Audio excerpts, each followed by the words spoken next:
My parents spent $300,000 on my sister's engagement, but when it came to saving my son's life, they refused 70. The words scraped against the inside of my skull as I sat in that freezing hospital room. The air conditioner humming too loudly, drowning out everything but the erratic beeps of the monitor. My son's tiny chest rose and fell in uneven bursts, each breath sounding like sandpaper tearing through silence. His hand was so small, fragile, wrapped around just one of my fingers, and it still felt like he was slipping away. Mr. Khan, the doctor's voice broke through, low and clinical, though his eyes gave away a glimmer of pity. We still have a window, but we need to act quickly. The surgery will cost $70,000 upfront. Without it, I cut him off before he could finish. My throat burned as I swallowed the words. Without it, my son dies. I nodded, pretending I had that kind of money lying around. Pretending I wasn't already on the edge of financial ruin. Pretending I didn't feel my chest caving in. Inside, though, my thoughts were screaming. 70,000, 70. My parents just spent $300,000, 300,000 on my sister's stupid engagement party. Chandeliers, imported roses, a violinist flown in from Italy. And they can't know. They won't spend 70 to save their grandson's life. I pressed my lips against my son's damp forehead, breathing in the sterile scent of antiseptic mixed with the faint, metallic tang of blood that lingered in the air. Hang on, champ, I whispered, though my voice cracked halfway through. I'll fix this. I'll get the money. The doctor lingered. We'll need a decision tonight. I'll give you a moment. When he left, the silence felt heavier than before. The fluorescent lights flickered once overhead, as if mocking me. My boy coughed weakly, and I nearly broke in half. That's when the thought hit me like a blade. My parents, of course, they're wealthy. They'll help. They have to. They love him, don't they? But a darker thought whispered just beneath it. Do they? I tried to shake it away. No, it was impossible. They wouldn't abandon their grandson. They couldn't. I pulled out my phone, my hand trembling so badly I almost dropped it. My reflection in the screen looked like a ghost, eyes bloodshot, cheeks sunken, jaw clenched with desperation. My son stirred weakly, his tiny lips parting as if trying to say something. I leaned close, my heart cracking. It's okay. Daddy's here. But for how long? The silence pressed in tighter. The beeping monitor seemed to echo my heartbeat, faster, louder, unbearable. I stared at the phone, at my father's name glowing on the screen. Memories flashed, him raising his glass at my sister's engagement, laughing as guests cheered. Him boasting about the fairy tale night money could buy. Him slipping the waiter $100 tips like they were pocket change. My thumb hovered over the call button, slick with sweat. What if they say no? I whispered to myself. My voice was hoarse, almost unrecognizable. But the alternative, the unbearable, unthinkable alternative, was watching my son fade away right here, right now. I pressed the call button. The dial tone rang in my ear, sharp and hollow, cutting through the quiet like a countdown to something I wasn't ready for. With trembling hands, I picked up the phone and dialed my father's number, unaware his answer would shatter me forever. I thought my father would save me, but instead, he destroyed me with one sentence. The line connected after 3 rings, and for a brief second I allowed myself to believe maybe, just maybe, he'll say yes before I even finish explaining. But what I heard first wasn't his voice. It was laughter. Loud, careless laughter spilling through the receiver. I heard glasses clinking, music pulsing faintly in the background. Someone my sister shrieked with delight, as if the world was hers and nothing else mattered. Hello? My father's voice came, muffled at first, then sharper. What is it? You know what time it is. Dad, please, it's urgent, I stammered. My throat felt raw, words scratching their way out. It's my son. He's in the hospital. He can't breathe. The doctors? They need 70,000 for surgery. Tonight, please. You have to help me. There was a pause. For a heartbeat, I thought maybe he'd gone quiet from shock, that he was pulling out his wallet already, ready to save his grandson. Instead, his sigh crackled down the line, heavy with annoyance. 70,000? Are you insane? That's far too much money. You should have been more responsible. Always chasing problems and expecting me to clean them up. The words hit me harder than the doctor's prognosis. My lips trembled, but nothing came out. The background noise swelled my sister's voice, sharp and clear. Who is it, Daddy? Is it him again? What's the crisis this time? Your brother, my father replied, voice dripping with irritation. Begging for money as usual. Her laugh rang out so close to the phone I flinched. Oh my God, seriously? He's probably exaggerating like always. That kid of his probably just has a cold. Exaggerating? My son was hooked to a machine, fighting for air, and she thought it was funny. Dad, I whispered, panic spiking in my chest. He could die tonight. Please, I'm begging you. You spent $300,000 on her engagement. Just 70 please, just 70. My mother's voice joined then, soft but cutting, like a knife wrapped in silk. Don't you dare ruin your sister's moment. This is her special time. Every time you come with your problems, you drain us all. Haven't we given you enough already? Why can't you ever stand on your own feet? The guilt landed like a hammer. My mother's tone carried that weight only she could wield, making me feel like a child again, ashamed, small, unworthy. My father coughed, bored, already done with me. We're not discussing this further. Stop being dramatic. You made your choices, now live with them. My hand clenched so hard around the phone my knuckles cracked. I wanted to scream, to reach through the line and shake them until they understood. But all I could do was listen to their voices, their cruelty dripping like poison. Then through the background noise I heard it again. My sister's laugh, sharp, mocking, almost gleeful. It was the kind of laugh you'd expect from someone watching a clown trip, not from someone hearing about their nephew gasping for breath. And in that instant, it hit me, to them. My son's dying breath was nothing more than entertainment. Favoritism doesn't start in one day, it's built brick by brick, until you are erased completely. The antiseptic smell of the hospital clung to me as I sat by my son's bed, staring at the pale rise and fall of his chest. My father's rejection echoed in my head, but it wasn't just that moment breaking me, it was every moment that had led up to this one. Every memory, every slight, every time I'd been invisible. I thought back to birthdays as a child. Mine often passed like ordinary days. Sometimes my parents forgot altogether. A single cupcake, maybe a quick happy birthday muttered as they left for work. But my sister's birthdays? They were entire festivals. Balloons strung across the ceiling, a guest list longer than some weddings. Cakes so massive they needed both our parents to carry them into the room. I remembered standing in the corner of her 10th birthday party, wearing a shirt to sizes too big because new clothes weren't necessary for me. She twirled in a brand new dress, gifts stacked higher than the dining table, while relatives showered her with attention. I smiled, clapped, even helped serve cake because if I didn't, my mother's eyes would cut into me, reminding me to be grateful and not jealous. The memories bled into each other. Her piano recital where my father rented out a hall, cameras flashing like she was royalty. My graduation, where my parents didn't even show up, claiming they were too busy. Do you remember when we needed help with rent? My wife once asked, her voice gentle but bitter. Your parents said they couldn't spare a dime, but the next week, they bought your sister a new car. That car still haunted me. I could still see her smug face, pulling up to our house, honking like it was a victory lap. My son, just a toddler then, had reached out toward the shiny red paint with awe. I had felt shame burn inside me, because I couldn't give him anything close. I rubbed my temples, my chest tightening. Maybe I should have walked away from my parents years ago. Maybe I should have cut ties when I first realized their love wasn't love, it was investment, reserved only for the child they thought was worth it. But I didn't. I stayed. I kept hoping that one day, they'd see me. That one day, I'd be enough. And now when my son's life hung by a thread, they'd shown me the truth. The same truth I'd been running from my whole life. I leaned over, pressing my forehead against my son's tiny hand. His skin was cold, his breathing shallow, the beeping of the monitor slow and uneven. Don't worry, buddy, I whispered, though my voice cracked. I'll find a way. I swear I will.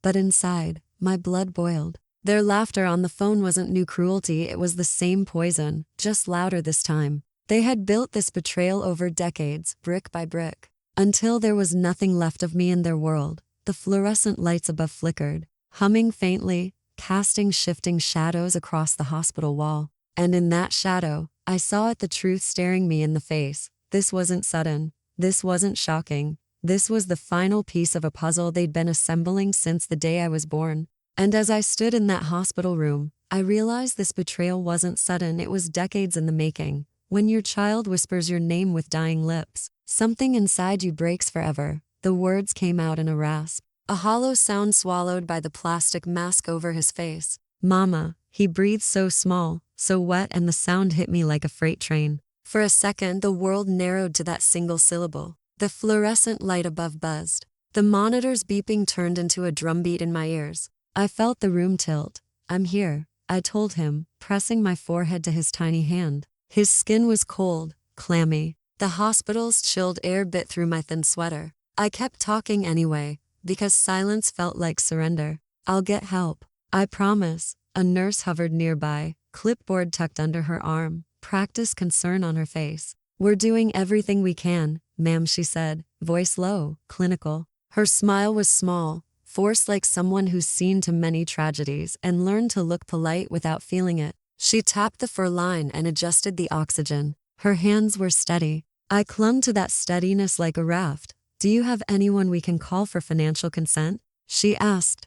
My mouth went dry. I imagined my father, in his tuxedo from last night's celebration, clinking a glass, laughter in the background. I imagined my mother fluffing napkins, smoothing a satin dress. I imagined my sister sparkling under chandelier light, complaining about the lighting. The images blurred into one another and burned my eyes. "I'll call," I said. My voice was a paper-thin thing. I wanted to scream. I wanted to yank the machines off and shake the funding out of the world. Instead I dialed, fingers numb. When my phone rang, I watched the numbers on the monitor spike, not from my son, but from my own blood pressure. The first ring was an eternity. I pictured my father answering with that bored warmth he reserved for holidays and trophies. I pictured his practiced sigh. "Beta?" His voice answered, upbeat in a way that made bile rise in my throat. "Everything okay?" "Papa," I said, and it felt like stepping into battle. "It's him. The doctors say there's a treatment, but it's 70,000. We need it now." Silence stretched on the line, the kind that's not empty but full of judgment, full of calculation. I waited for the sound of coats being shrugged on, for keys being tossed, for someone to wince and hand over a check. Instead, my father tutted. 70,000? That's ridiculous. You should have been prepared. You know how these things go, unexpected expenses. He cleared his throat, almost amused. We can't keep bailing you out. His words were a slap. The nurse looked at me, waiting. My son coughed, a small, scary sound. I swallowed until my throat hurt. My son, I said, as if the words alone could persuade him. He's dying, Papa. Please. A laugh reached me from the far side of the line, bright and high. My sister, probably at the head table, gossiping. She always does this, her voice said, cruel and light. Drama queen. Maybe if she managed money better, she wouldn't need charity. I felt every memory of being overlooked fold into that moment, the birthdays ignored. The times I worked so the house could afford another present for her. The nights I sat up with fevers while they celebrated her achievements. Rage pooled, hot and precise, replacing the fog of panic. My hand tightened around the phone until it hurt. You spent 300,000 on an engagement, I said, slow, savagely calm. I'm asking for 70 to save my child. We've done enough, my mother's voice said suddenly, silky, practiced. We're not responsible for your choices. Don't guilt us in front of our guests. Her words were a knife in velvet. The nurse placed a gentle hand on my shoulder, small pressure that felt like a lifeline and a mockery at once. I pressed my cheek to my son's hair, trying to hold myself together. The lights hummed. The machines beeped. The room smelled of antiseptic and lemon cleaner and something like regret. Something inside me snapped, something that had been held together by hope and denial for too long. The rage wasn't wild. It was cold, focused. It shaped itself into plans, into a ledger of wrongs that needed balancing. That night, as the machines beeped, I promised my son, they will pay for this. There is nothing more humiliating than begging for your child's life while your parents pop champagne. I held my phone like it was made of blades. Every number I dialed cut deeper into my pride. Every ring was a reminder that I was on the floor while they were on the stage, clinking glasses. The smell of antiseptic clung to me, and the hiss of oxygen by my son's bed was louder than my own heartbeat. Still, I begged. Because what else could I do? Hello, Aunt Farah? It's me. Listen, I wouldn't ask if it wasn't life or death. The doctors need 70. Her sigh sliced me mid-sentence. Sweetheart, times are tough for everyone. I wish I could help, but have you asked your parents? They're comfortable. I did, I whispered, my lips trembling. They said no. Pause. Then her voice turned brittle. Then what do you expect me to do? Click. I stared at the black screen until my reflection blurred with tears. Next call. Uncle Rafiq, please, just something, anything. I'll pay you back. I swear. He chuckled, low and dismissive. Pay me back? You? I've seen your situation. I'm not a bank child. Your sister's family has plenty. Maybe ask them. My throat tightened. I did. Well then, maybe it's a sign. I hung up before he could finish. The sound of laughter drifted from the nurse's station, ordinary and cruel. My stomach twisted. I imagined my parents at that very moment standing under chandeliers, roses perfuming the air, champagne foaming into crystal flutes. I could almost smell the sweetness of wine overlaying the bitter stench of bleach around me. Everywhere I looked, Instagram, Facebook, WhatsApp statuses, my sister's engagement glowed in pictures. Roses draped across golden arches, champagne fountains spilling over like a waterfall of privilege. Her diamond ring sparkling brighter than the hospital lights that flickered above my son's fragile body. Please, I typed into message after message, voice notes trembling. He's just a child. I'll do anything. I'll clean. I'll work. I'll pay back every cent. Responses trickled in. Wish I could, but I just bought a car. Sorry, not a good time. Didn't your parents spend a fortune recently? Can't they cover this? Each one stabbed deeper. Finally, one friend sent a voice note. Look, I know this sounds harsh, but begging isn't the answer. Maybe, accept it? Sometimes God has different plans, different plans. My son gasping for air was a plan? Humiliation crawled through my veins like acid. I was burning alive inside my own skin. I could taste metal on my tongue like blood, though I hadn't bitten down. My mind kept replaying my sister's smile in those glittering pictures, her hand stretched out to show the diamond, while my son's hand clutched mine in desperation. The world wasn't just cruel. It was mocking me. The fluorescent lights buzzed overhead. My phone vibrated again with another notification. My sister tagged in a video of fireworks going off above her engagement stage. Outside, through the hospital window, the night was black and indifferent. The faint smell of iron filled the room, like rust on the machines. And that's when I stopped begging and started watching.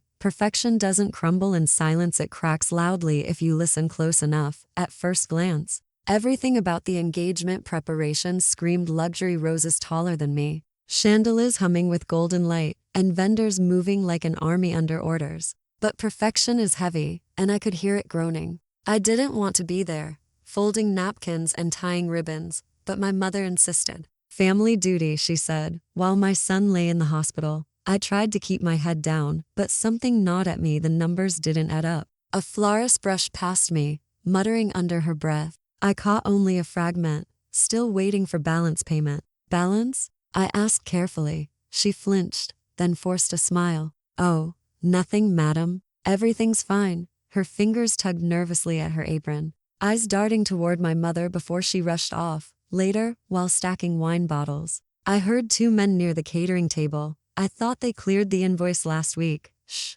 don't say it here. They promised. After the event, my stomach tightened. My parents had spent $300,000, so why were vendors whispering about unpaid bills? I turned to my mother. Why are people saying balances aren't paid? Her eyes hardened, but her smile didn't falter. Vendors always exaggerate. Don't eavesdrop. It makes you look petty. Petty. That word stabbed deeper than the whispers. The ballroom was drenched in gold light, but I saw the shadows where people's whispers clung. Crystal chandeliers sparkled above, yet the air carried a faint metallic tang, like iron and sweat, under the perfume of roses. Behind the polished laughter, tension pulsed like a hidden heartbeat. Then there was him, my sister's fiancé. Tall, slick to polished. His smile never reached his eyes. He approached me while adjusting his cufflinks. You're quieter than I expected. Not sulking, I hope? His tone was smooth, almost rehearsed. I'm tired, I said flatly. His grin widened, but the corner of his lip twitched.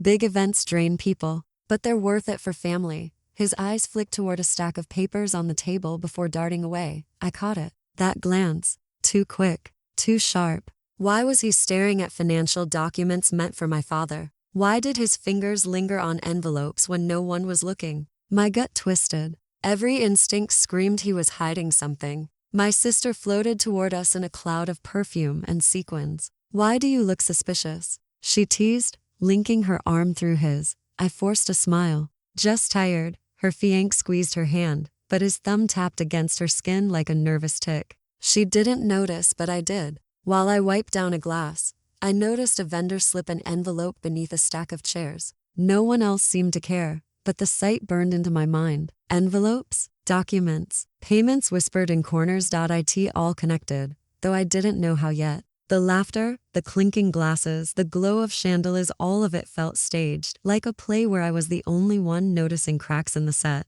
The sweet scent of roses began to nauseate me, masking something sour underneath. And that night, I saw him slip away into the shadows with an envelope clutched tightly in his hand. It wasn't just infidelity, it was something darker, something dangerous. The corridor behind the ballroom was narrow and dim, the kind of place staff used to slip in and out unseen. I only stepped there to catch my breath, to escape the choking perfume of roses and the artificial laughter echoing off crystal walls. But then I froze. Voices, one sharp, one low, echoing off the plaster. My sister's fiancé. His tone wasn't suave, not rehearsed. This was raw, panicked. My skin prickled. I told you already, it's coming. The family money will keep flowing. His voice was a hiss. The words spat through clenched teeth. A muffled voice bled through the receiver, too distorted to make out at first. Then it sharpened. No more excuses. If you don't deliver by Friday, we come for you. You know what that means. I felt my chest seize, the sound like a blade against glass. Fiancé snarled back, lowering his tone but not his fury. Don't threaten me. I've got it under control. They won't know anything. Just keep your people quiet. They won't know anything. My blood ran cold. Who was they? Us? My parents? My sister? Or worse, me and my son? I pressed myself against the wall, nails digging into the wallpaper as my pulse hammered in my ears. This wasn't about unpaid bills or flashy weddings. This was money bleeding out of my family, funneled into something else, something dangerous. The corridor smelled of dust and old wood, but underneath it was something acidic, like sweat soaked into the walls. A single bulb flickered overhead, casting his shadow long and warped against the floor as he paced. Every movement was sharp, every gesture twitching with barely restrained panic. You'll get your cut, I said. Don't call this number again, someone might hear. His thumb jabbed at the phone screen. Silence. I stayed frozen, heart in my throat. He muttered to himself, unaware I was 10 feet away. Stupid bastards. Always pushing. They don't know who they're dealing with. The slick smile I'd seen earlier, the way his thumb tapped against my sister's hand, none of it was charm.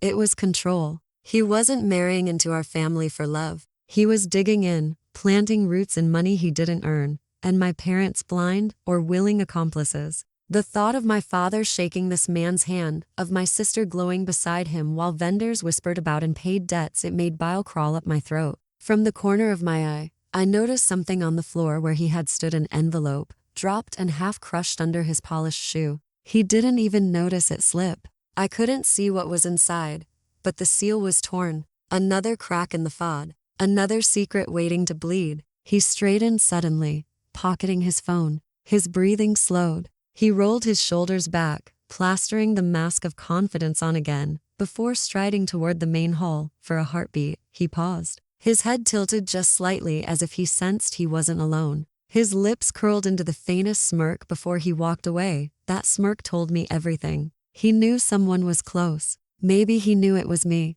The bulb flickered once more, plunging the corridor into momentary darkness. In that second, I felt it, the dread that my family hadn't funded a wedding. They had funded something waiting to swallow us whole. And as his voice hissed through the corridor, I realized my family wasn't funding love. They were funding a trap.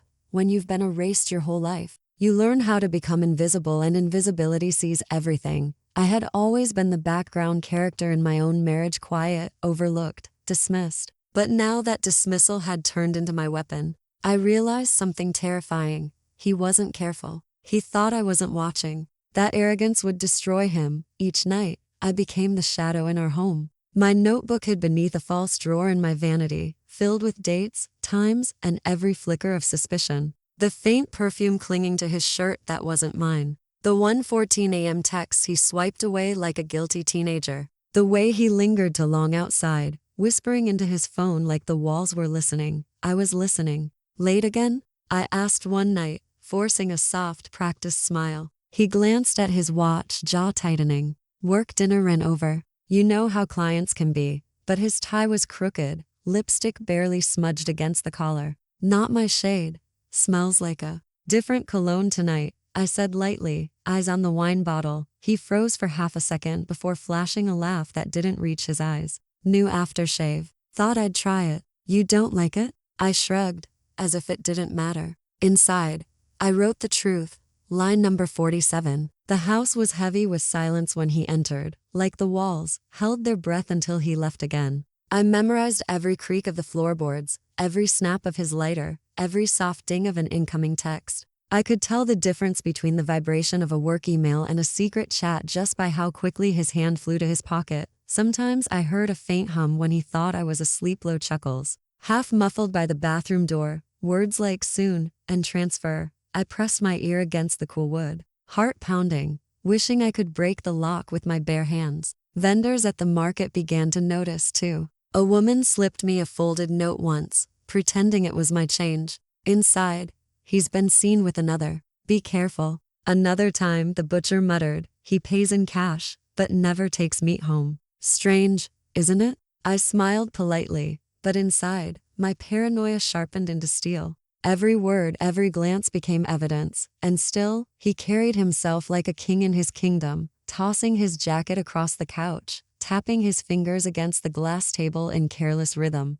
He thought I was blind. He thought I was broken, but I was awake. One night, from the darkened hallway, I caught his voice, sharp and urgent. I said, I'll handle it. Stop calling me here. A pause. Then lower. Yes, the money will keep flowing. The family doesn't suspect a thing. I covered my mouth with my hand, bile rising. My fingers trembled, but I forced myself to stay silent. If he saw me now, it was over. I pressed record on my phone, heart hammering so loud I thought he'd hear. His reflection wavered in the window pane, distorted, like a man already unraveling. The smell of cigarette smoke clung to the curtains, mixing with that same alien perfume. I wrote in my notebook, pressing so hard the pen nearly tore the page, he is lying to all of us. I wasn't just suspicious anymore, I was certain. This wasn't an affair. It was bigger, darker. The coded words, the hidden meetings, the cash. He was playing with something dangerous, and I was the only one who saw it. My invisibility had become a weapon, and I swore I would not stop until I had every piece of proof. One night, I followed him, and what I saw nearly stopped my heart. Revenge doesn't come easy, it comes with blood on your hands. I stared at the photos on my phone, the manila envelope in his hands, the shadows on his face, the sharp angles of betrayal caught in pixels. My thumb hovered over the screen, trembling. If I pressed send, everything would collapse. My sister's smile, my parents' grand performance of wealth, their carefully curated family image, but my son's heartbeat echoed louder in my head than crystal chandeliers ever had. Don't do it, I whispered to myself, clutching the phone so hard it cut into my palm. But my own voice felt foreign. Another voice, sharp, colder, hissed back inside me. They chose chandeliers over your son. They let him die. The door creaked, and my sister's laugh drifted down the hallway. I froze, stuffing the phone under a cushion. She peeked in, her face glowing. Hey, you okay? You look pale. I forced a smile. Yeah, just tired. Her eyes lingered. You've been distant lately. I hope it's not about the wedding. I know Mom and Dad can be over the top. Over the top? I snapped before I could stop myself. My voice cracked, sharp like glass. They spent $300,000 on a chandelier while I was begging them for 70 to save my son. Her lips trembled. I didn't know they refused you. I swear, if I had known they told you nothing, I demanded. No, she whispered, wringing her hands. Her engagement ring sparkled under the light, mocking me. They just said you wanted money for another one of your projects. I laughed bitterly. Another one of my projects? My child's life was a project to them? She shook her head, tears in her eyes. I don't want to lose you too. Please don't do anything reckless. Reckless? I whispered, leaning closer. You don't understand. I have proof your perfect fiancé isn't just a liar. He's dirty. That perfect wedding? Built on stolen money. Her hands froze midair. You're lying. I pulled out my phone and shoved the screen toward her. Look. Her eyes widened as she saw the photos, him handing the envelope, his face half lit in a shady corner. No, she gasped. This can't be real. Oh, it's real, I said. My voice shook, not from doubt, but rage. And you know what? I could destroy all of you with one click. Her tears almost broke me. For a split second, I felt guilt. She hadn't asked for this. Maybe she really didn't know. Maybe she truly believed in love. But then I remembered the hospital room. The sound of the flatline, the silence afterward. The way my mother had said, "We can't drain our savings for one child. We have responsibilities to the family name, image, chandeliers." My son had been worth less than polished glass. The guilt inside me shriveled, replaced by something darker. The light flickered above us, buzzing. Her engagement ring caught the light again, blinding, mocking. My chest felt tight, like the walls were pressing in. I smelled faint perfume, her sweet but suffocating, clashing with the bitter taste of bile rising in my throat. The silence stretched until it was unbearable, broken only by her sobs. And I decided, if they wouldn't pay for my son's life, they would pay with their reputation. Some messages don't need translation, they scream betrayal in every letter. I wasn't even supposed to see it. His phone buzzed against the glass table, the faint vibration rattling like a warning bell. My eyes flicked down, just for a second. But seconds can destroy lives. Message: transfer before engagement. No transfer, no silence. My stomach twisted. The room suddenly felt smaller, hotter, like the walls were inhaling. He wasn't just lying to us, he was being blackmailed. I froze. Do I look away? Pretend I didn't see it? My pulse pounded in my ears, drowning out the chatter of my sister's laughter in the kitchen. My mind screamed, "Don't touch it," but my fingers acted on their own, swiping, forwarding the message to my phone. The faint whoosh of the sent notification echoed in my chest like a gunshot. "Hey," his voice snapped from behind me, calm but sharp. "What are you doing?" I spun around, forcing a smile, looking for the remote. Thought it was on the table. His eyes dark, calculating, narrowed for a fraction of a second before softening into a grin that didn't reach his lips. A forced smile, too wide, too polished. "Remote's on the sofa, I think," he said lightly, but his hand slid the phone into his pocket with a speed that betrayed panic. Inside, my thoughts collided. He's hiding something big. And now I know enough to be dangerous. I crossed to the sofa, deliberately casual. "Thanks. I swear everything disappears in this house." He chuckled, hollow. "Maybe you just don't look hard enough." His tone was playful, but his body gave him away. One hand rubbed at the back of his neck, the other clenched so tightly around the phone his knuckles whitened. The air between us was thick, electric, charged with unspoken suspicion. Then my sister's voice cut through. "Dinner's ready," she called, cheerful, oblivious. He broke eye contact immediately, plastering on a lover's smile. "Coming, babe?" he called back, softer now, almost as soft as if he wanted me to feel excluded. I followed them into the dining room, my mind racing. The table smelled of roasted garlic and rosemary, comforting scents that now felt suffocating. My sister chatted about decorations and floral arrangements, her hands fluttering in excitement. He nodded, chimed in, squeezed her hand. A picture of devotion, but every time his phone buzzed in his pocket, I caught at the flicker of unease in his eyes. I decided to test the waters. "You know," I said casually, picking at my food, "people talk. Some vendors mentioned how fast everything's moving. Almost like there's pressure." My sister rolled her eyes. "Ignore her. She's just jealous I found someone who doesn't drag his feet." He laughed, a little too quickly. "Yeah, not everyone needs years to decide, right?" But his fork clinked hard against the plate, metal scraping porcelain. A slip. I leaned back, forcing my expression neutral. "The cracks are widening. All I need to do is push slowly, carefully." Later that night, when everyone drifted off, I sat in the dark of my room, phone in hand, staring at that message I'd stolen. Transfer before engagement. No transfer, no silence.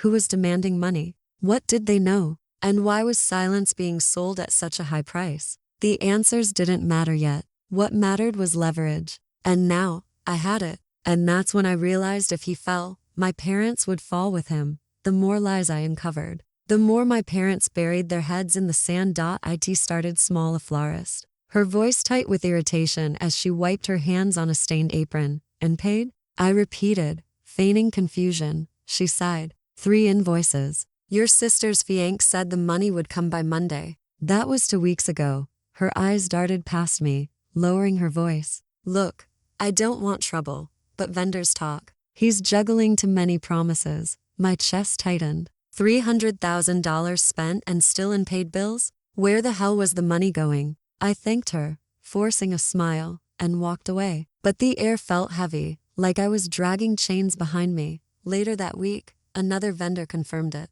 A DJ this time, his face pale under the flickering light of the reception hall. Half up front, he said. Never came through. Kept stalling me with excuses about bank transfers. I don't trust him. Maybe it's just a delay, I said carefully, testing him. The DJ snorted. A delay doesn't explain the company he keeps. Shady guys, if you ask me. Men who don't show up at weddings, they show up at back doors. The words stuck in my head like shards of glass. Shady men. No silence without transfer. I carried these fragments like stolen weapons, tucking them away for later. T home. The atmosphere was the opposite, bright, glittering, suffocating with denial. My sister twirled her diamond ring in the kitchen light, her eyes sparkling. Isn't it perfect? He said he wanted me to feel like a queen. I stared at it, the stone catching every reflection like a mocking spotlight. My son's Ford drip haunted my thoughts, the slow beep-beep in my memory louder than her laugh. You know, I said slowly,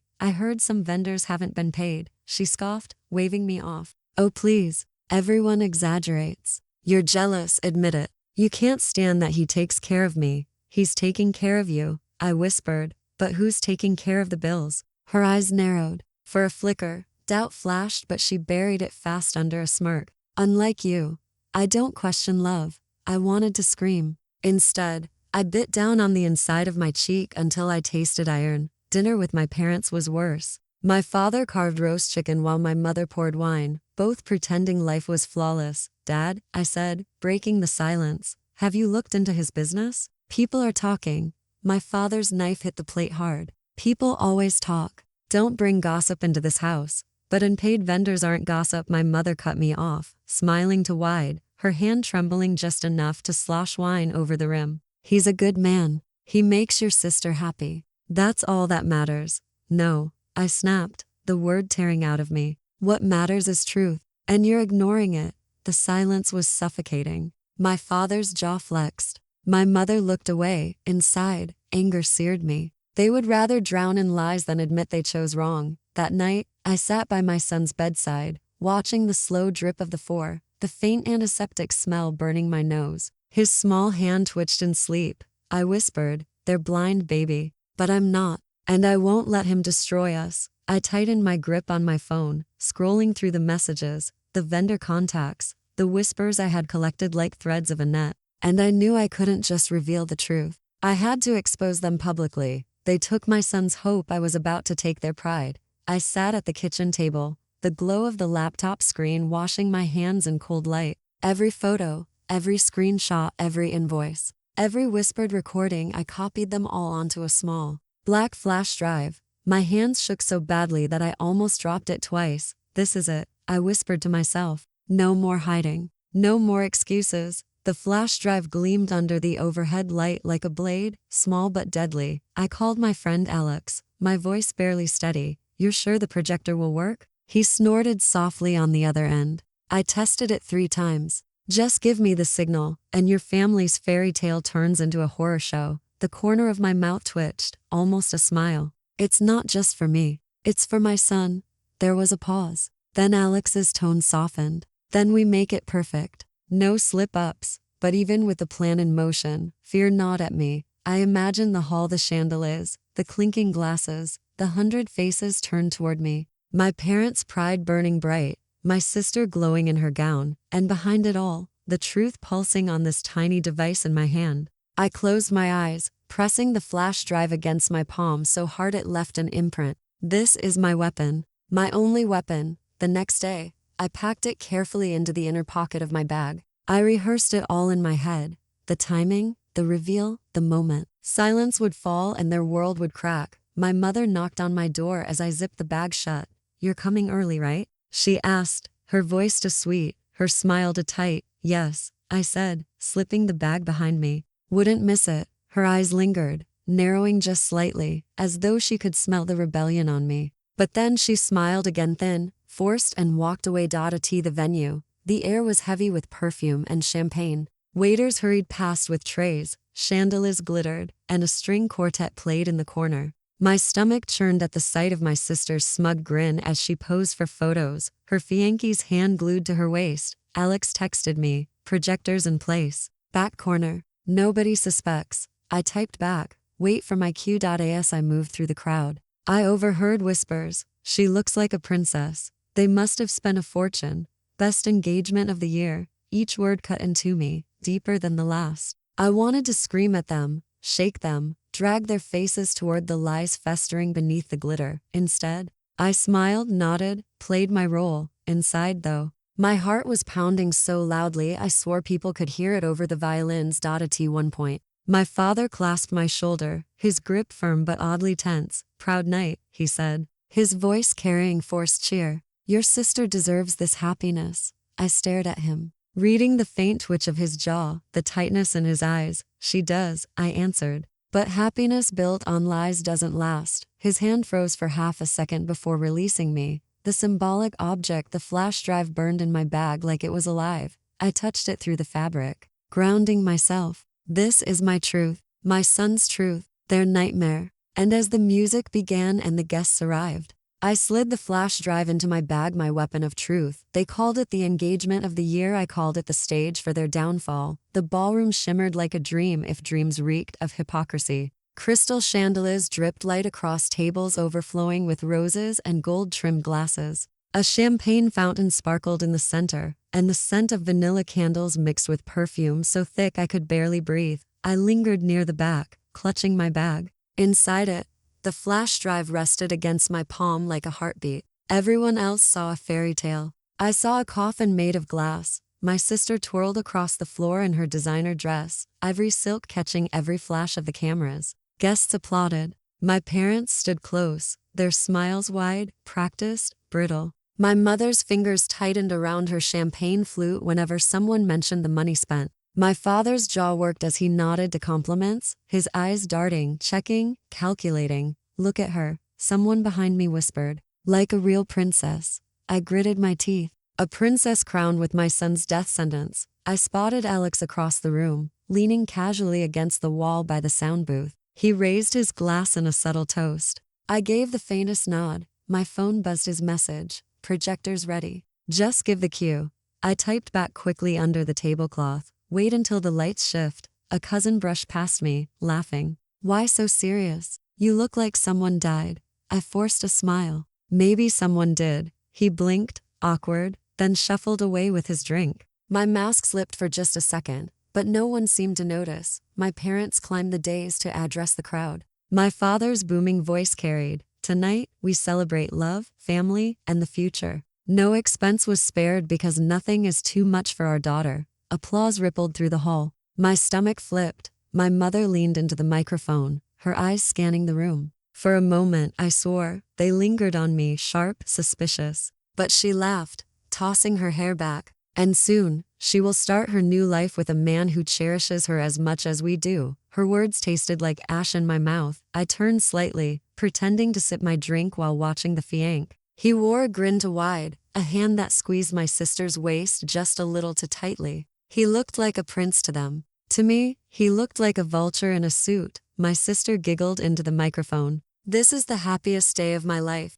The crowd cheered louder. Camera flashes turned her face into a halo, but I caught the flicker in her eyes, a quick glance at my parents, like she needed their approval before she spoke. The smile was plastered on, not born. I closed my eyes for half a second, gripping my bag tighter. Do it, for your son. For every time they made you feel invisible. For every time they chose glitter over blood. My pulse raced in sync with the music as the band played softer, signaling the transition. I texted Alex one last word, "Ready." He replied instantly, "Say when." The lights dimmed, plunging the room into a softer golden glow. The guests turned toward the stage as my sister and her fiancé prepared to give their big speech. I inhaled sharply, my throat dry, my hand trembling over my bag. And as the lights dimmed for the couple's speech, I gave the signal. Truth doesn't need an introduction, it tears the room apart on its own. The ballroom screen flickered once, then again.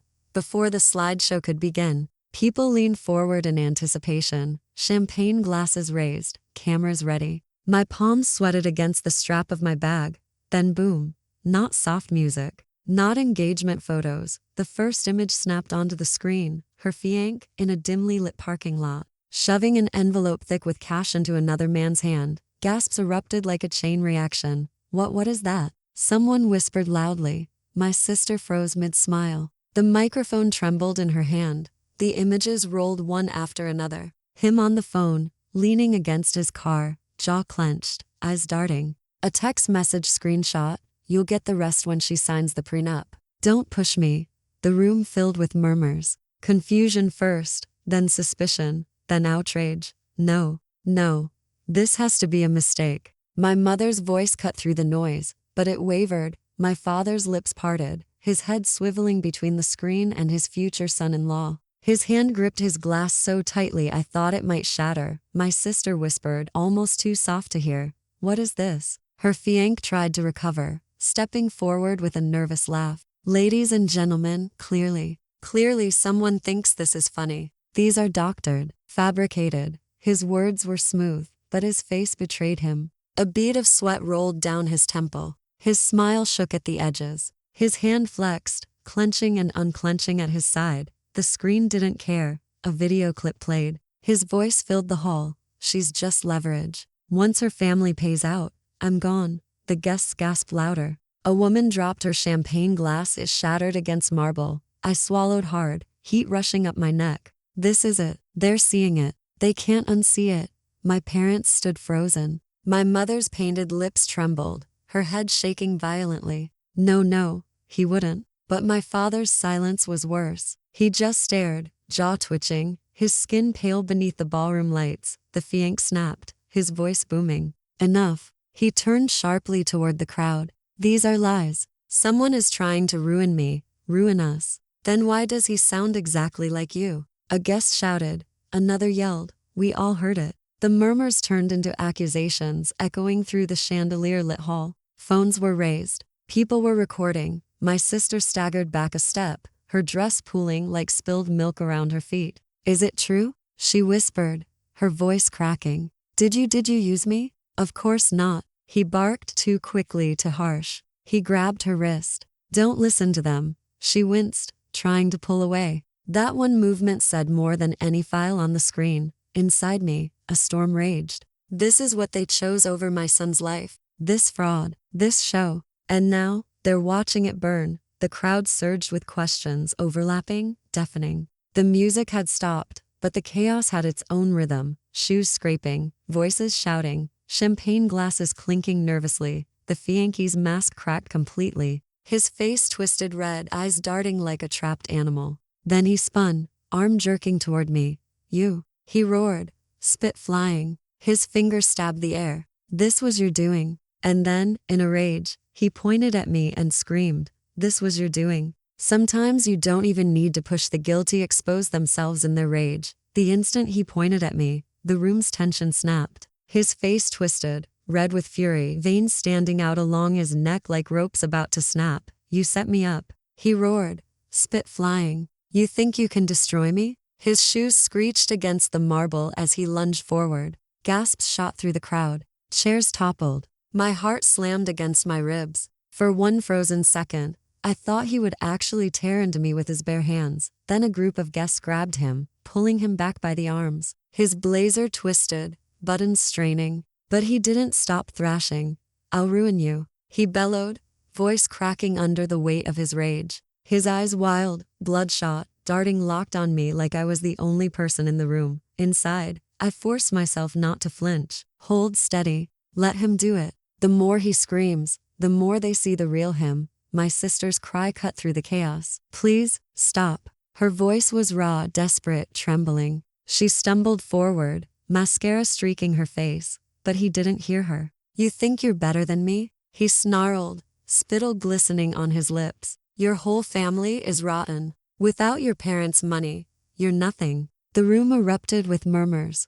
What did he say? Someone whispered. Parents' money? Did he just admit? I caught the flicker of horror on my father's face, the way his jaw clenched, nostrils flaring. My mother's painted smile had vanished entirely. Her lips were thin, bloodless lines. Shut up, My father hissed under his breath, barely audible, but the fianc was too far gone. They funded me. He screamed, chest heaving. Every scam, every deal your parents covered me, because they needed me to look like a good man. They propped me up so you'd marry me, so the family image stayed perfect. Gasps rippled through the hall, sharper this time, like knives cutting through fabric. My sister crumbled. No, no, please, tell me that's not true. She pressed her hands to her ears as if she could block his voice out, but the words landed anyway, heavy as lead. My parents exchanged a desperate glance. My mother stepped forward, her voice shrill. He's lying. He's unstable, look at him. But her pitch was too high, her hands too shaky.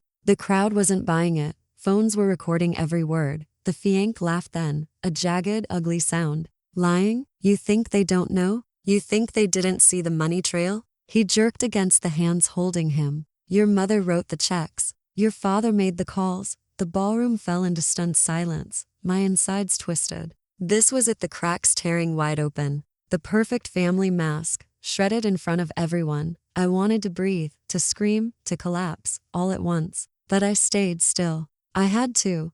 My sister's sobs grew louder, collapsing into ragged breaths. She staggered back toward the stage, clutching the edge of a table like it was the only thing keeping her upright. Her dress shimmered under the lights, but she looked like she was drowning in it.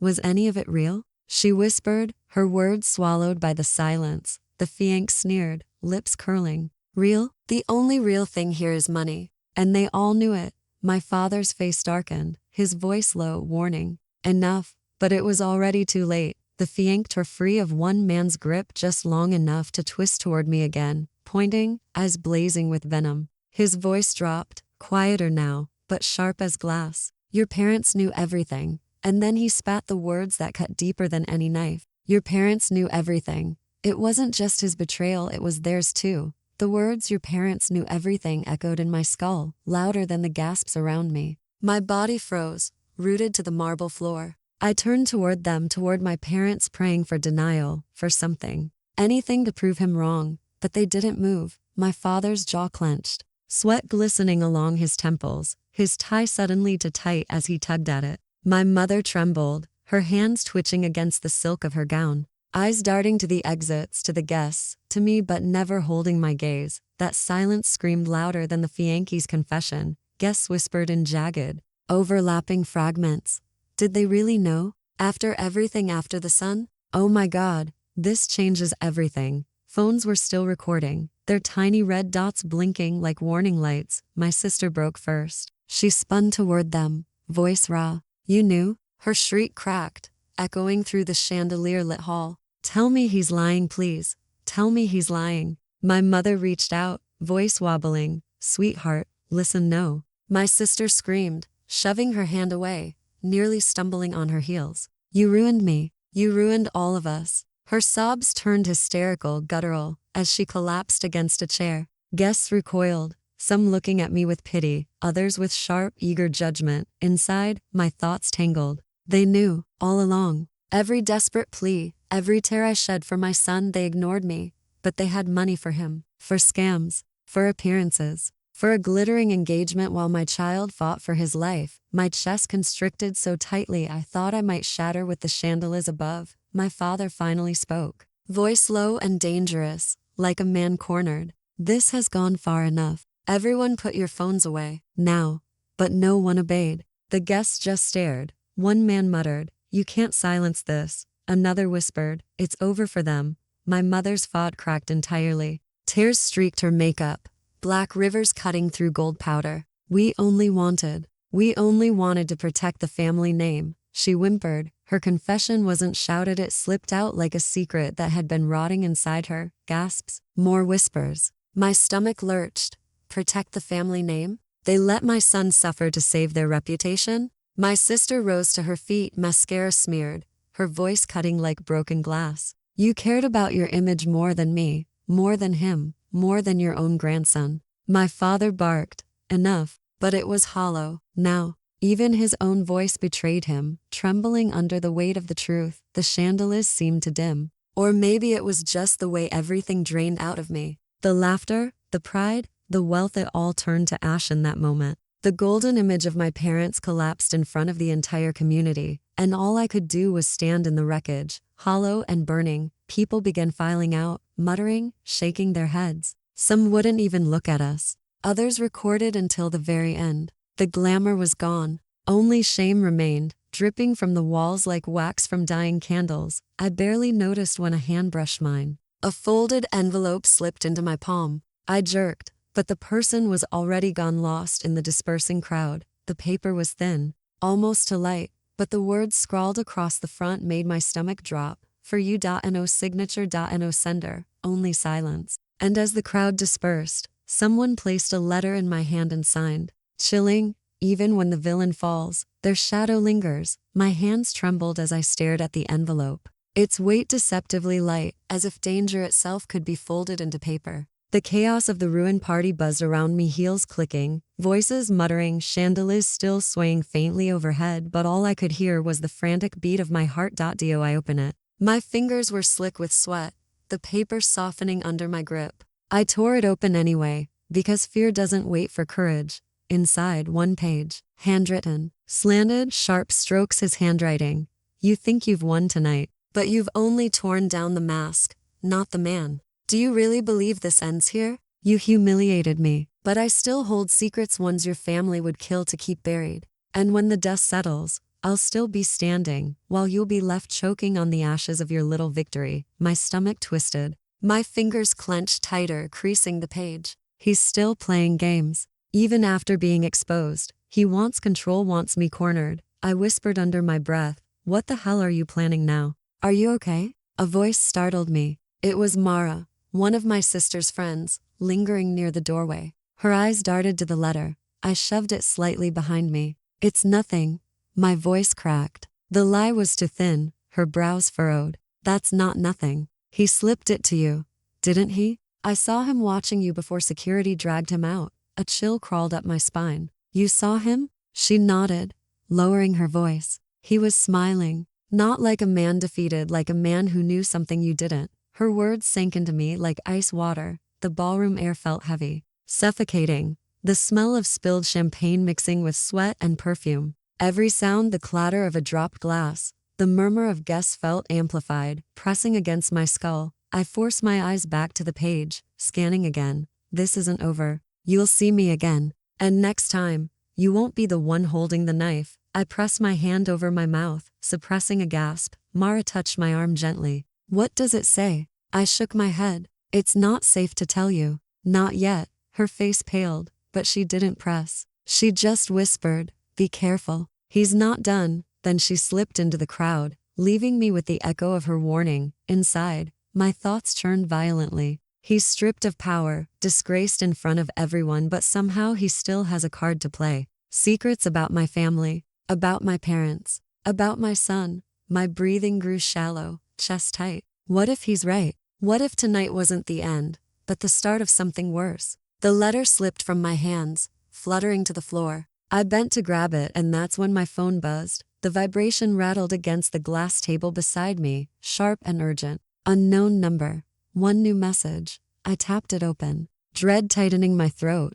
We know where your son is. And then my phone buzzed with an unknown number, and a single message. We know where your son is. Just when I thought the nightmare was over, it bled back into my son's hospital room. The glow of the street lights blurred into streaks as I sped through the city, my pulse hammering louder than the engine. Every passing shadow looked like a figure watching, waiting. My grip on the steering wheel was so tight, my knuckles burned white. If they've touched him, if he's not safe, I'll never forgive myself for leaving him. By the time I pushed through the hospital's sliding doors, my chest was on fire. The sterile smell of disinfectant stung my nose, but I barely registered it. My eyes locked on the pediatric wing. Mom? The small, tired voice broke through the fog of dread. My son sat upright in his bed, force still hooked into his arm, his little face pale but safe. I collapsed against him, clutching his tiny shoulders. My throat burned with relief. You're okay, I whispered, pressing my forehead to his. You're okay. But the relief was fragile, thin, because in my pocket, my phone still held that text. We know where your son is, ma'am. The nurse stepped in, giving me a cautious look. Her smile seemed forced, almost trembling. Is everything all right? You look shaken. I straightened quickly. Did anyone come in here? Anyone unusual? She blinked, hesitating. No visitors other than you. But her eyes darted to the door. There was a man earlier, asking for directions. Tall black coat. Didn't give a name. My heart sank. He's reaching in here too. Even after being dragged out, he still has eyes everywhere. My phone rang. Caller ID, Mom? I clenched my jaw and answered. What? Her voice rushed out, desperate. You need to end this. People are talking. Your father's reputation is on the line. Fix this mess before it destroys us. I almost laughed bitter sharp. You care about your reputation while someone threatens your grandson's life? You're being dramatic, she snapped, but her voice wavered. This family can't survive another scandal. Stop feeding into it. Family? My voice cracked, raw with rage. You gave up that word when you refused to save him, and then I hung up. The dial tone hummed in my ear, heavy as a coffin lid. The hospital room was quiet, but not peaceful. The steady beeping of the heart monitor felt too loud, like a countdown. My son drifted back to sleep, but I couldn't. I paced the room, every creak of the linoleum floor making me flinch. He's not done. The letter, the text, the man in the coat, it's all a net tightening around us. A knock at the door. I froze. The nurse entered again, her face pale. Someone left this for you. She held out an envelope, trembling slightly. I took it, my fingers cold as ice. The seal wasn't broken, but already I could feel the weight of it pressing down. And that's when the nurse handed me a second letter left by a man in a black coat. Revenge gave me justice, but it also gave me scars. The second letter sat in my hand, its edges trembling against my skin. It wasn't heavy like the first one, no smug taunt, no venom dripping from the words. Instead, the handwriting inside was cold, stripped of flourish, almost rushed. Leave it, or your child suffers. That was all it said. The letters blurred for a moment as my eyes burned. This wasn't a victory lap, it was a warning shot. Even in his ruin, the Fianchi's shadow still stretched long enough to touch me here. In this sterile hospital room where I thought we were safe, I sank into the chair beside my son's bed, the plastic creaking under my weight. His small hand reached for mine, fingers curling weakly around my palm. Mom? His voice was soft, like he was scared I might vanish if he spoke too loud. I'm here, I whispered, forcing a smile. Always. He squeezed tighter. Did the bad people go away? My throat locked up. How could I tell him the truth that monsters don't vanish? They linger in whispers, in shadows, in warnings written on folded paper. They can't hurt you anymore, I said, though my stomach twisted at the lie. The door creaked open. My sister stood there, eyes red, makeup smeared, her once pristine dress wrinkled beyond recognition. She looked smaller than I remembered, fragile in a way I never thought possible. You did this, she said, her voice hoarse. You destroyed everything. I met her stare. No, uncovered what was already rotting. You just didn't want to see it. Her lips trembled, but she forced a bitter laugh. And you think you've won? You think ruining him, ruining me, makes you strong? I leaned forward, my voice low, controlled. Strength isn't watching someone threaten my child and doing nothing.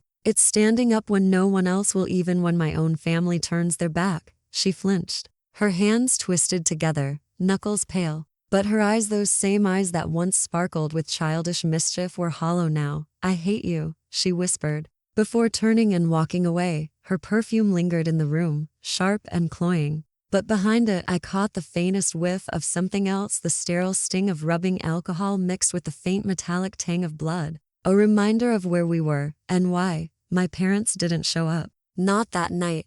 Not the next. Their empire was crumbling. Investigations, whispers of fraud, a reputation once untouchable now shredded in the press. They did call though. My father's voice was brittle, stripped of the thunderous authority I grew up fearing. You've ruined us, he said simply. You ruined yourself, I replied. There was silence. Then the soft, broken sound of a man who had finally realized he was no longer feared. I hung up before he could say more. I looked at my son again, watched his chest rise and fall in shallow breaths. For the first time in weeks, the beeping of the heart monitor didn't sound like a countdown, it sounded like a rhythm. Steady and alive, but even as relief seeped into my bones, the warning in the letter gnawed at me. Justice isn't clean. It's jagged, messy, and it cuts both ways. I bent over and kissed his forehead, breathing in the faint scent of baby shampoo tangled in his hair. My lips lingered against his skin, trying to anchor myself to this one safe truth: he was alive. And then my phone buzzed on the nightstand. I froze. The screen lit up. One name. His name. And as I kissed my son's forehead, my phone buzzed one last time with his name on the screen. Closure isn't a happy ending, it's a reminder the story never truly ends. The screen still glowed in my hand, his name burning into my vision like a brand I couldn't look away from. For a second, my finger hovered over decline. I could end it right there. Pretend it was a glitch. Pretend he didn't still exist in the shadows of my life. But I answered, "Hello?" My voice cracked, a thin thread of defiance holding it together. A T first, only silence. Then his voice, smooth, calm, like he wasn't the man whose life had just been torn apart. "You really thought it was over, didn't you?" My stomach nodded, but I forced air into my lungs. "You've lost. Everyone knows who you are now. You're finished." A soft laugh trickled through the speaker. Not manic, not desperate, controlled, mocking. "Finished? No. See, reputations crumble. But secrets? Secrets last forever. And I still have plenty." I pressed the phone tighter against my ear, my free hand curling into a fist. "He's bluffing. He has nothing left." "What secrets?" I demanded. "You think your family was rotten only on the surface?" His tone shifted, dropping lower, a snake's whisper. "Your father, your mother, even your sweet, broken sister. I have recordings, deals, names, enough to make you question if you even know the blood running in your veins." My pulse thundered in my ears. His words coiled inside me, half-truths, venom. Was he lying? Or did he still have one last blade to twist? "You're pathetic," I spat, trying to cling to control after everything's gone. "You can't touch me anymore." He chuckled again, softer this time, like he enjoyed my denial. "Maybe not today, maybe not tomorrow, but someday, when you least expect it, I'll remind you. I'll remind you that shadows don't disappear just because you closed your eyes." I glanced at my son sleeping peacefully, the steady beep of the monitor grounding me. His chest rose and fell, each breath a fragile miracle I couldn't take for granted. I wouldn't let this man steal that from me, not again. "You'll never come near him," I said, my voice sharp as glass. "I'll burn every last thing you think you hold over me before I let you touch him." For the first time, his calm cracked, just slightly. I heard it in the pause before he answered. "Oh, I'm counting on that fire of yours," he murmured. "It'll make the game so much more interesting." I shut my eyes, and for a moment the room felt colder, shadows stretching longer, pressing in. I could smell the faint antiseptic sting of the hospital, hear the low hum of fluorescent lights overhead, but all of it blurred behind his voice. "You don't scare me anymore," I whispered. And it was true. My blood ran cold, but beneath it burned something steadier. "Resolve," he sighed, almost wistful. "We'll see." The line crackled, and with his last words, "This isn't over," the call went dead. And with his last words, "This isn't over," the line went dead.